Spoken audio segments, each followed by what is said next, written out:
kile kitu ambacho kinagusa moyo wako.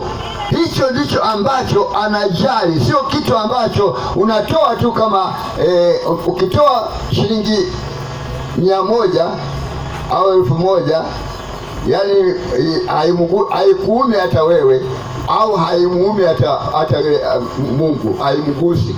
Kwa hiyo anataka kitu ambacho kitakuwa kumbukumbu. Mimi wakati sijajenga nyumba, alikuja mtumishi wa Mungu akasema, kama unataka kuinua kiwango cha kiroho ili Mungu akubariki katika maisha yako, basi utoe kitu ambacho kitagusa moyo wako, alafu kitakuwa kumbukumbu katika maisha yako. Kweli nikafikiri miaka ile ya 95 pesa shilingi 9,000 ilikuwa hela kubwa sana. Miaka hiyo ilikuwa kubwa sana. Nikamwambia Mungu, nitakutolea shilingi 9,000 kwenye ule mkutano. Nilipotoa ile shilingi 9,000, Mungu alifanya muujiza mkubwa. Kulikuwa na kiwanja ambacho watu walikuwa wanakigombea.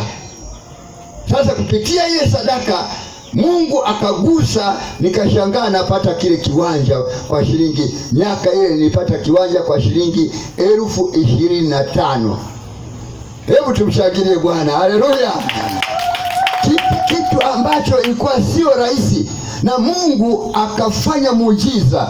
Nilikuwa nimepata promotion mwaka mzima, nilikuwa sijapata barua, lakini baada ya kupitia ile sadaka nikashangaa napokea barua ambayo imekaa mwaka mzima.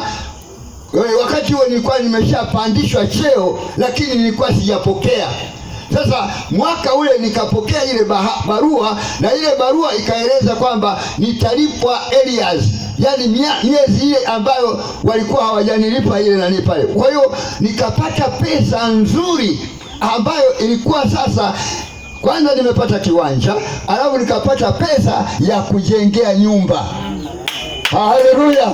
Kwa hiyo nakwambia kitu ambacho nimeshafanya kimenisaidia mimi.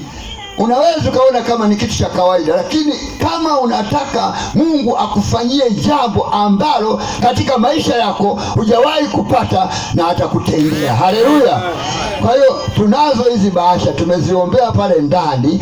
Tutazigawa sasa hivi. Wewe weka sadaka yako mle, alafu utatoa hiyo sadaka. Haleluya! Amen. Jina la Bwana libarikiwe. Haleluya. Jina la Bwana libarikiwe. Haleluya. Sasa kwa sababu tuna mhubiri wetu, ataomba kwa ajili ya sadaka hii, alafu utakwenda kuitoa.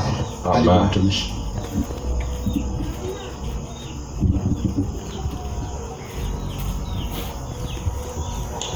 Mungu wetu na Baba yetu, katika jina la Yesu liinuliwe na kutukuzwa na kuabudiwa jina lako Mfalme.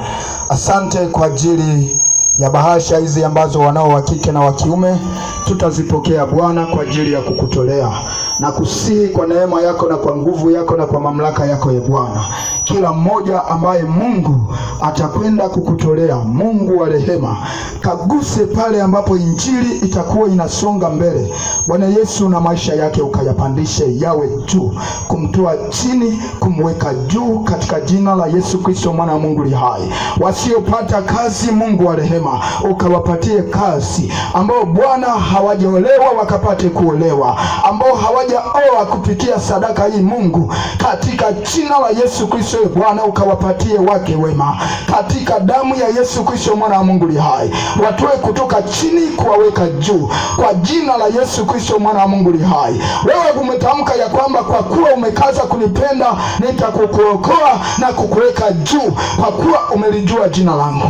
Mungu kapate kuinuliwa katika jina la Yesu Kristo mwana wa Mungu li hai. Naziacha bahasha hizi mikononi mwako, nami nikiamini ya kwamba Bwana unakwenda kutenda kupitia jina lipitalo majina yote ya Mwokozi nimeomba. Amen. Amen. Amen. Pale ulipo unaweza ukapunga mkono, itapitishwa na mtumishi pale. Amen. Utapokea. Karibu baba. Haleluya.